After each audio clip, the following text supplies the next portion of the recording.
안녕하세요. 저는 서울에서 네일샵을 운영하고 있는 34살 여성입니다. 몸이 여러 개여도 모자랄 만큼 바쁜 일상을 보내고 있지만 샵에서나 집에서 자기 전에 항상 사연 채널을 챙겨 듣곤 한답니다. 제가 하는 일이 사람들을 상대하는 일이다 보니 이런저런 대화를 많이 하게 되는데 사연 채널을 들으면서 많은 공감과 위로가 되더라고요. 같이 화도 냈다가 울고 웃는 많은 사연에 제 사연도 보내보면 어떨까 싶어 이렇게 글을 쓰게 되었네요. 제가 여러분에게 들려드리고자 하는 이야기는 저희 시댁 이야기인데요. 불과 2년 전에 일어났던 일이라 아주 생생하기 때문에 여러분에게 많은 공감이 될 것 같아요. 현재 저는 시댁과 모든 인연을 끊었습니다. 당연히 남편과 이혼도 했고요. 그 일로 인해 저는 서로 간의 신뢰와 믿음이 정말 중요하다는 걸 깨닫게 되었거든요. 그리고 평생 내 편이 될 것 같았던 남편은 절대로 내 편이 될 수 없다는 것도 알았어요. 오로지 저만을 위해주고 아껴주는 사람은 저희 부모님밖에 없다는 것도요. 어떻게 된 사연인지 궁금하지 않으세요? 그럼 지금부터 사연을 시작하겠습니다. 저는 본디 여유가 있는 집안의 막내딸로 태어났어요. 대기업까지는 아니지만 이름을 대면 알만한 중견기업체를 운영 중이신 부모님 밑에서 남들이 하는 거 다 하며 원하는 것은 언제든지 할 수 있는 부유한 가정에서 자랐죠. 흔히들 저보고 금수저라고 하더군요. 아버지는 사람을 사귀는 데 있어서 돈으로 그 사람을 평가하면 안 된다는 생각을 가지고 계세요. 제가 넉넉하게 자랄 수 있던 이유는 다른 사람의 희생이었기 때문이라며 늘 감사하는 마음으로 살아야 한다고 하셨어요. 돈에 얽매여 사람을 평가하고 세상을 살아가다 보면 언젠가 다 나에게 되돌아와 이득될 것이 없다며 꾸준히 기부도 하고 계시고 그만큼 투명한 경영을 하고 계십니다. 작년에는 2030 세대들이 다니고 싶어하는 기업 1순위 우수기업으로 선정되어 표창도 받으셨어요. 그만큼 자신이 하는 일에 항상 자부심을 갖고 계셨어요. 그렇다고 남들에게 과시하거나 집안 자랑을 하는 그런 행동은 하지 않으셨어요. 저 또한 주변 사람들에게 제 집안에 대해 이야기를 하거나 하는 걸 좋아하지 않았어요. 고등학교 때 마음이 잘 맞는다고 생각했던 친구에게 이야기를 했더니 온갖 불쌍한 척을 하며 저에게 돈을 뜯어내려고 했던 안 좋은 일을 겪었거든요. 아무튼 그런 아버지 밑에서 자란 저와 제 오빠들은 아버지를 롤모델로 삼기도 했어요. 그만큼 존경하고 끊임없이 저희에게 배움의 가치를 주시는 분이니까요. 오빠들과는 나이 차이가 제법 나다 보니까 집안의 사랑을 한 몸에 받으며 살았는데요. 혹여나 제가 건방져지거나 버릇이 없어질까봐 오히려 어머니가 저를 더 엄하게 키우셨어요. 매번 잘못을 해 어머니에게 혼이 나면 아버지가 달래주기 바쁘셨죠. 오빠들은 아버지와 함께 회사를 운영 중인데 저는 조금 독특했어요. 저만의 사업을 하고 싶었고 제가 가장 관심 있어 하고 좋아하는 일을 하고 싶었죠. 어머니도 처음에는 아버지 회사에서 일을 배우며 좋은 집안으로 시집가길 바라셨지만 제가 스스로 아르바이트를 하며 원하는 학과로 진학하겠다며 대학 등록금을 모았는데 그 모습을 보고 결국 제 뜻에 따라주셨어요. 어려서부터 꾸미는 것에 관심이 많았기에 저는 미용학과로 진학하게 되었고 정말 열심히 대학을 다녔습니다.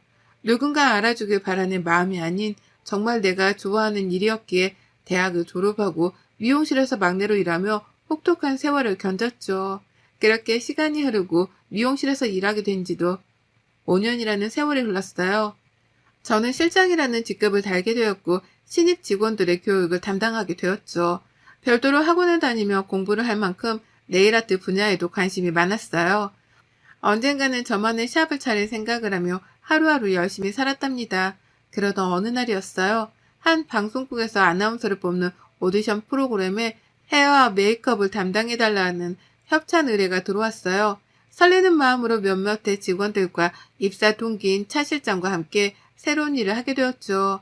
거기서 전 남편을 만나게 된 거였어요. 전 남편은 아나운서 지망생으로 오디션 프로그램에 출연 중인 사람이었습니다. 키도 크고 훤칠한 외모, 말끔한 정장까지 뭐 하나 빠짐없는 사람이었죠. 누구나 좋아할 법한 호감형 외모였습니다. 지금 당장이라도 뉴스에 나와도 괜찮을 것 같았죠. 그렇게 몇 개월을 오며 가며 일을 하다가 오디션 프로그램이 끝나갈 무렵 방송국에서 저희 팀과 최종 후보에 오른 오디션 참가자들에게 고생했다며 회식을 시켜주었죠. 그 자리에서 서로 인사를 주고받으며 이야기를 나누게 되었어요. 술도 한잔하면서 분위기가 무르익어 갔고 먼저 귀가한 사람들을 제외하고 마음이 맞는 사람끼리 한 잔 더 하자며 저와 남편을 포함한 몇몇은 칵테일바로 자리를 옮겼죠. 그렇게 도란도란 이야기를 하는데 남편이 먼저 말을 걸더라고요. 한나 씨라고 했죠? 오디션 처음 시작할 때부터 봐왔는데 한나 씨는 이 직업이 되게 잘 어울리시는 것 같아요. 상당히 매력적인 분이라고 생각했어요. 아, 제 이름을 말씀 안 드렸네요. 제 이름은 김우혁이라고 합니다. 그렇게 말씀해 주시니 감사하네요. 저도 이렇게 큰일을 해본 건 처음이라 많이 긴장했었는데 어느새 거의 끝이 다가왔네요. 많이 아쉬우시겠어요. 이제 최종 결과만 남았으니 떨리기도 하고 그동안 고생했던 게 스쳐 지나가네요. 하나 씨도 고생 많으셨어요. 우리 이것도 인연인데 연락처나 교환할까요? 보니까 나이도 비슷한 것 같은데 종종 만나서 밥도 먹고 커피도 한잔 해요. 그렇게 남편과 연락처를 주고받으며 친구 사이가 되었어요. 남편과 저는 동갑이었고 오디션 프로그램을 같이 하며 친해지게 되었죠. 그렇게 한 달 정도를 연락하며 사적으로 만나는 횟수도 늘어가고 호감이 생길 때쯤 남편의 고백으로 저희는 연인 사이가 되었습니다. 지금 생각해보면 그때 남편에게 호감을 가졌던 것 자체가 정말 후회가 됩니다. 남편은 오디션 프로그램에서 최종 3인으로 선정되었고 아나운서로서 첫 발걸음을 내딛게 되었어요. 저는 진심으로 남편을 축하해 주었죠. 그런 남편은 어느 정도 자리를 잡으면 저에게 프로포즈를 하겠다며 미래를 약속했습니다. 2년 정도의 시간이 흘렀고 서른을 앞두고 있던 시기였어요. 남편은 나이도 나이인지라 이제 결혼을 생각해보면 어떻겠냐고 말하더군요. 드라마에서 보는 것처럼 화려한 프로포즈가 아니었지만 오히려 소소한 그 한마디가 저에게는 더 큰 감동이었어요. 서로 사랑했기 때문에 저는 승낙했고 며칠 뒤 양가 집에 인사를 가기로 했죠. 먼저 예비 시댁으로 인사를 가게 되었어요. 긴장이 되는 탓에 손에는 땀이 났습니다. 평소 사치를 잘 부리지 않는 탓에 나름 고급스러운 원피스를 입고 예비 시어머니가 좋아하실 만한 머플러와 고급 한우 세트를 사서 갔죠. 남편의 집은 평범한 집안이었습니다. 30평 정도 되는 아파트에 아기자기하게 꾸며진 집, 그리고 공무원 출신이신 시아버지는 내년에 정년퇴직을 앞두고 계셨고 대학을 다니는 나이 차이가 조금 나는 남동생이 있었죠. 애비 시어머니는 여느 집과 다름없는 가정주부셨어요. 저를 위아래로 훑어보시더니 조금 떨떠름한 표정으로 말씀을 하시는 겁니다. 미용실 다닌다고? 우리 아들이랑 어떻게 만났어? 결혼할 여자가 생겼다기에 있는 집 자식이겠거니 했는데 고작 미용사라니. 아가씨, 집은 어디야? 부모님은 뭐 하시는 분이고? 네, 저희 부모님은 사업을 하고 계세요. 저는 제 직업에 상당히 만족합니다. 제가 좋아하는 일이고 가치 있는 일이라고 생각하니까요. 어머니도 시간 되시면 저희 샵에 오셔서 머리도 하시고 그러세요. 제가 예쁘게 해드릴게요. 그까지 미용실이 뭐 대단하다고. 그거 아가씨가 차린 게 아니라 직원으로 있는 것 아니에요? 내가 무슨 면목으로 그런 데 가나. 아유, 우리 아들이 눈이 이렇게 낮아서 원. 처음 본 사람에게 조금 무례한 거 아닌가 생각이 들었지만 어른된 입장에서 그러실 수도 있겠다 생각하며 좋게 좋게 넘겼습니다. 남편은 그저 싱글벙글 웃으며 저에 대한 칭찬을 계속 하더라고요. 예비 시어머니는 그럴수록 표정이 더욱 안 좋아지셨습니다. 보는 제가 다 민망하더라고요. 예비 시아버지는 점잖으신 편이었고 말씀이 별로 없으셨어요. 우리 집안이 어떤 집안인데 우리 아들이 좋다니 내가 더 이상 말은 안 하겠지만 결혼하겠다는 그 의지가 참 가상하네. 나는 못 믿었겠지만 우리 아들이 좋다고 하니까 봐주는 거예요. 에이 엄마 자꾸 그런 소리 한다. 우리 하나가 어디가 어때서 그래. 나도 잘난 거 하나 없는데 뭘. 그렇게 말하면 한나가 섭섭해하지. 우리 잘 살게 엄마. 남편은 뭐가 그리 좋은지 헤헤거리며 넉살 좋게 예비 시어머니의 비위를 맞춰줄 뿐이었어요. 상당히 기분이 나빴지만 지나가는 관례라 생각하고 웃어 넘겼습니다. 며칠 뒤 저희 집에도 인사를 가게 되었어요. 그때서야 남편은 저희 집안에 대해 알게 되었고 조금은 놀란 눈치였어요. 하지만 그런 모습도 잠시 저희 부모님과 기분 좋게 인사하는 자리를 마무리했죠. 자기야, 자기 집이 이렇게 대단한 집인 줄은 몰랐어. 왜 진작 말 안 했어? 솔직히 어느 정도 살 거라 생각은 했는데 이 정도일 줄은 몰랐어. 자기네 집 정말 좋다. 대단하다. 미리 말 못해서 미안해. 우리 집 이야기를 일부러 하고 다니는 스타일도 아니고 그렇게 대단한 집안도 아닌 거 뭘. 우리 집도 여느 평범한 집이랑 다를 바가 없는 거? 아니야, 그럴 수도 있지 뭐. 우리 결혼 준비 잘 해보자. 내가 열심히 할게. 그렇게 저희는 양가의 허락을 받고 본격적으로 결혼 준비를 하기로 했습니다. 다행히 방송국과 제가 다니는 샵이 가까운 거리에 있었고 그 근처 아파트로 신혼집을 구했습니다. 아버지가 제가 결혼하면 주려고 제 명의로 미리 마련해 주셨던 곳이라 혼수만 장만하면 됐죠. 아버지는 넉살 좋고 서글서글한 남편이 마음에 드셨는지 결혼 선물이라며 외제차도 한 대 뽑아주셨어요. 집은 부모님이 해주신 거라 혼수는 반반 부담해서 장만하기로 했습니다. 시댁에서는 무조건 최고급으로 맞춰야 오래 사용한다며 2천만 원을 보태주셨고 저희 부모님은 그 돈 모아뒀다가 나중에 살면서 돈 필요할 때 쓰라며 혼수까지 마련해 주셨어요. 남편을 사랑하는 마음이 컸기에 그때 당시에는 이것저것 따질 겨를이 없었습니다. 결혼한다는 사실이 마냥 행복하고 좋았기 때문이죠. 그때까지만 해도 알콩달콩 토끼 같은 자식들도 낳으며 행복하게 살 줄 알았어요.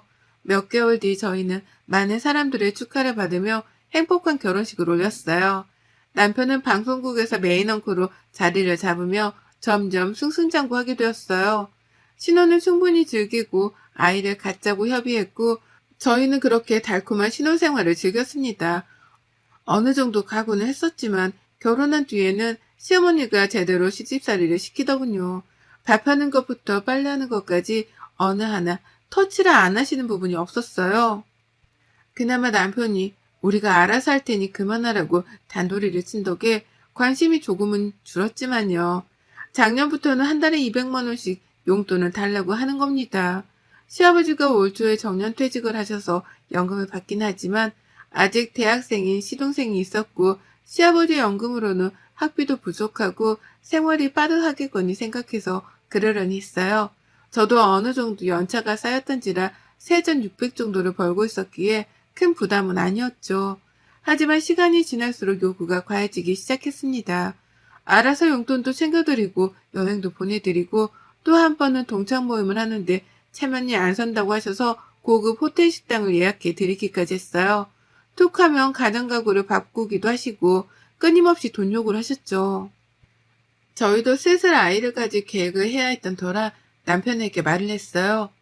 우리 이제 곧 아이도 가지고 해야 할 텐데 지금 이대로라면 지출이 너무 심해서 무리가 될 것 같아. 아이 가지고 그러면 나도 오래 일 못할 텐데 조금 개선이 필요하지 않을까? 자기가 어머니한테 잘 말씀드려봐. 그런데 제가 저런 말을 하니 남편의 표정이 심각하게 굳어지는 겁니다. 그러면 자기네 가족 굶어 죽으라는 거냐며 흥분을 해서 이야기를 하는 거예요. 그러면서 저한테 이런 이기적인 생각을 하는 여자인 줄 몰랐다면서 화를 내는데 매우 당황스럽더군요. 저희가 돈을 못 버는 것도 아니고 물론 뒤에서 도와주는 부모님들도 계시지만 결혼이 저희를 위한 일이지 어느 한쪽을 책임지려고 하는 것은 아니잖아요. 저는 저희의 행복이 가장 중요시 되어야 한다고 생각하는데 제가 그렇게 이기적인 생각을 한 건가요? 그렇게 얼토당토 않는 말을 하길래 결국 남편과 싸웠어요. 서로 화가 풀릴 때까지 말을 섞지도 잠을 같이 자지도 않았어요. 남편은 야근을 핑계로 늦게 들어오는 날이 잦아졌고 새벽에 방송을 해야 한다며 숙직실에서 잔다는 말로 아예 들어오지 않는 날도 있었습니다. 의심하지 않았어요. 그럴만 했다 생각하기도 했고 전혀 남편이 바람을 피우고 있다라고는 생각하지 않았거든요. 어느 날 모처럼 쉬는 날이어서 시어머니께 맛있는 것도 사드리고 백화점도 가서 선물도 사드려야겠다고 생각하고 연락을 드렸는데 받지 않으시는 거예요. 저는 무슨 일이 있나 하고 시아버지께 연락을 드렸으나 도통 연락이 되지 않았고 그렇게 혼자만의 시간을 보내고 있었죠. 그런데 점심이 지났을 무렵 시동생에게 전화가 오는 게 아니겠어요? 평소 연락을 잘 주고받지 않았던 터라 갑자기 연락을 해오는 게 의아했습니다. 형수님, 혹시 지금 어디세요? 지금 형이랑 같이 있어요? 엄마랑 혹시 호텔에 계세요? 제가 잘못 본 건가 해서 연락드려요. 네? 저는 지금 집에 있는데 도련님 무슨 말씀이세요? 천천히 해보세요. 아니, 형수님, 제 말 놀라지 말고 잘 들으세요. 제가 혹시나 하고 연락드린 건데 아무리 생각해도 이건 아닌 것 같아서 말씀드려요. 형 만나는 여자 있는 것 같아요. 제가 함부로 꺼낸 말은 아니지만 저는 처음에 형수님이랑 엄마랑 셋이 있는 줄 알았는데 제가 학회 행사가 있어서 호텔에 왔는데 모르는 여자랑 형이랑 있는 거예요. 아는 척은 안 했는데 말씀드려야 할 것 같아서요. 시동생의 갑작스런 전화에 저는 오만 가지 생각이 다 들더군요. 그동안 남편의 행동이 수상쩍게 느껴지기 시작했어요. 그렇게 시동생과의 통화를 끝내고 남편이 오기만을 기다렸어요. 남편이 잠든 틈을 타 휴대폰을 몰래 보려고 했습니다. 평소에 잠금을 해두지 않아서 보기 수월했어요. 휴대폰 메신저를 통해 본 대화 내용은 아주 가관이더군요. 서로 보고 싶어 안달난 애틋한 연인이 따로 없었어요. 저는 재빨리 그 여자의 연락처를 저장했고 남편이 그 여자와 나눈 대화를 캡처해 제 휴대폰으로 전송시켰습니다. 그리고는 보지 않은 척 캡처한 내용을 삭제했고 내색하지 않기로 했죠. 남편에 대한 배신감과 분노가 하늘을 찔러 당장이라도 패버리고 싶었지만 좀 더 확실한 증거가 있어야 했어요. 저는 그 길로 그 내연녀에게 연락해 만나자고 했습니다. 다음날 근처 카페에서 그 여자를 기다렸어요. 그쪽이 이한나 씨? 반가워요. 김유정이라고 해요. 단도직입적으로 말할게요. 우리 오빠랑 헤어지세요. 어차피 애도 없는데 이혼이 흠도 아니고 오빠가 말하기 전에 이런 기회가 찾아오네요. 저희 많이 사랑해요. 만난 지 2년 넘었고요. 그게 지금 불륜녀가 할 말이에요? 한 가정을 파탄내놓고 뭐가 그렇게 당당해요? 지금 당신 내 남편이랑 불륜 저지르고 있는 거야. 알아? 말 다 했어요? 보니까 쥐불도 없어 보이는데 우리 오빠 그만 놔줘요. 어울리는 짝이랑 살아야지. 오빠 돈 보고 결혼했어요? 우리 오빠가 돈이 좀 많긴 하지. 그래도 이건 아니죠. 서로 사랑하는 사람끼리 어울리는 사람끼리 살아야 하는 거예요. 헤어지세요. 나 참. 그 사람이 그래요? 자기 돈 많다고? 그 남자가 입고 있는 옷, 차, 돈 그거 다 내 건데 말 안 했나 봐요? 꼴에 자존심이 있어가지고 나도 다른 여자랑 몸쏟고 바람피운 남자랑 더 이상 못 살아요. 가진 게 얼마나 있으려나? 그쪽 소원대로 놔줄 테니 행복하게 잘 살아봐요. 말은 좀 통하네. 돈은 없어도 자존심은 있나 보죠? 그렇게 내연녀를 만나고 나와 저는 그 길로 친정집으로 향했습니다. 더 이상 결혼을 유지할 이유가 없었기에 모든 사실을 말씀드렸죠. 아버지는 매우 분노하시며 가만두지 않겠다며 난리를 치셨지만 제가 알아서 하겠다고 단도리 쳤어요. 저는 그날 바로 실행에 옮기기로 했어요. 오늘도 늦는다는 남편의 연락에 이삿짐 업체를 시켜 남편의 짐을 모조리 싸서 시댁으로 보냈습니다. 시댁에서 받지 않으면 길거리에 버리던 문 앞에 두고 가던 알아서 하라는 말과 함께요. 아니나 다를까 저녁에 시어머니가 연락을 하더라고요. 얘, 너 이게 다 뭐니? 이게 무슨 짐이야 이게? 어머님 보시는 것과 같아요. 그 일 몇 년 전부터 바람 피우고 있었더라고요. 제가 어떻게 그이랑 같이 사나요? 그리고 어머니도 그 여자랑 같이 밥도 먹고 그러셨더라고요. 그렇게 젊고 예쁜 여자 어머니 며느리 삼으세요. 저는 더는 안 할랍니다. 너 이게 어디서 배워먹은 짓이니? 그러게 네가 찰난 우리 아들이랑 애초에 결혼을 왜 했어? 돈이라도 많던가. 내 그동안 내색은 안 했다만 우리 아들에 비하면 너는 너무 모자랐다. 그건 사실이잖니? 그리고 이혼해도 그냥은 못한다. 부부간에 재산분할 해야 하는 거 알지? 재산이요? 그이가 이 집에서 가져갈 재산이 뭐가 있나요? 차, 집, 그거 다 제 명이고요. 그동안 어머님 드린 용돈, 지원해드린 돈 모두 제 돈이었어요. 그이 돈 쓴 거 하나도 없는데요. 저축한다고 본인 월급 얼마인지 말도 안 하고 제 카드 여기저기 쓰고 다니기에 바빴는데 몸만 나가도 이상할 게 없는데요. 그쵸? 말이면 다 한 줄 아니? 그 집 우리 아들 집이야. 우리 아들 찾고 말이 되는 소리를 하렴. 누가 그래요? 이 집 부모님이 사주신 제 명의집이고요. 대가 아들이 타고 다니는 차, 제 명의로 된 차예요. 지금도 그 내연녀랑 어디서 뭘 하는지 모르겠지만 신나게 제 카드 긁고 다니네요. 저 소송 걸겠습니다. 더 이상 연락하지 마세요. 이혼할 거니까 아줌마라 불러야 되나? 그렇게 시댁에 이혼하겠다 엄포를 놓으니 남편이 바로 집으로 오더라고요. 비밀번호를 바꾼 탓에 당연히 집 안에는 못 들어오고 초인종만 누릴 뿐이었죠. 당장 문을 열라며 문을 발로 차기까지 하더라고요. 경찰에 신고했죠. 난동 부린다고. 저는 바로 다음날 변호사를 선임해 이혼 소송을 진행하기로 했어요. 남편이 내연녀와 주고받은 연락, 그리고 내연녀를 만나며 제가 녹음해둔 파일, 그리고 무엇보다 남편이 제 카드를 긁고 다닌 명세서를 모두 제출했어요. 관광지, 호텔, 모텔 등 안 다닌 곳이 없더라고요. 다행히 유책 사유는 남편에게 있어 저에게 유리하게 흘러갈 것 같다는 이야기를 들었습니다. 물론 이혼 소송과 함께 정신적 피해 보상금을 함께 요청했죠. 남편과 제 사이에 아이가 없던 것이 천만 다행이었어요. 예상하던 결과였지만 남편은 소송에서 불리했고 당연히 패소했어요. 저에게 5천만 원의 정신적 피해 보상금을 지급해야 했고 이혼 서류에 도장을 찍을 수밖에 없었죠. 그날 이후로 저는 신혼집을 정리하고 본가로 들어갔어요. 부모님이 결혼 선물로 사주신 제 집이었지만 더 이상 살 가치가 없기에 처분했죠. 그 뒤로도 남편과 시댁은 끊임없이 연락을 해오더라고요. 연락을 받지 않자 남편은 시어머니를 데리고 친정집에 찾아오더라고요. 시어머니는 저희 집을 보시고는 입이 떡하니 벌어지셨어요. 아버지는 저에게 가만히 있으라고 하시더니 직접 상대하시겠다며 나가셨어요. 사부인, 마지막 사람 된 도리로 좋게 말할 때 돌아가세요. 좋게 그 정도로 마무리한 거지. 내가 직접 나섰으면 당신들 뼈도 못 추렸어. 김서방, 자네도 이러는 거 아니세? 자네 인성 하나 보고 내 아들 갖다 그렇게 잘 대해줬건만 이렇게 사람 뒤통수를 치나?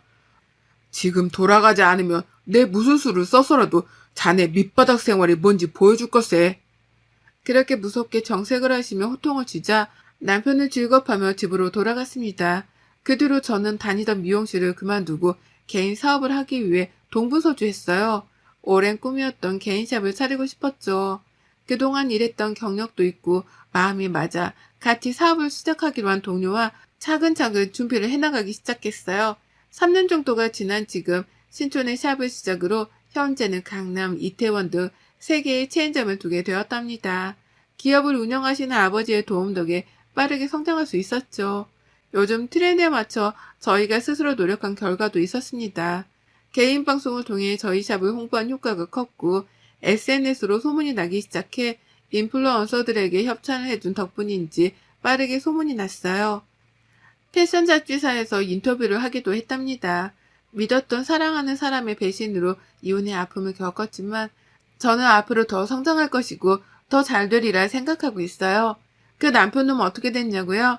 저한테 모든 것을 빼앗기고 빈털터리가 된 남편을 더 이상 가치가 없다고 여겼는지 내연녀한테 뻥 차이고 방송국에서 불륜을 저질렀다는 소문이나 퇴사를 했다고 해요. 말이 좋아 퇴사지 잘린 거랑 다름없었죠. 시동생한테 듣기로는 지금은 이리저리 구직 활동을 하고 있다고 하네요. 여러분, 제 사연이 어떠셨나요? 정말 기막히지 않나요? 한때 사랑했던 연인과 헤어짐의 아픔을 겪긴 했지만 저런 똥차인 줄은 상상도 못했어요. 똥차 가고 벤처 온다는 말이 있듯이 언젠가 저에게 좋은 사람이 다시 나타나지 않겠어요? 여러분도 항상 행복하세요. 여러분의 생각은 댓글로 남겨주세요. 오늘도 시청해주셔서 정말 감사합니다.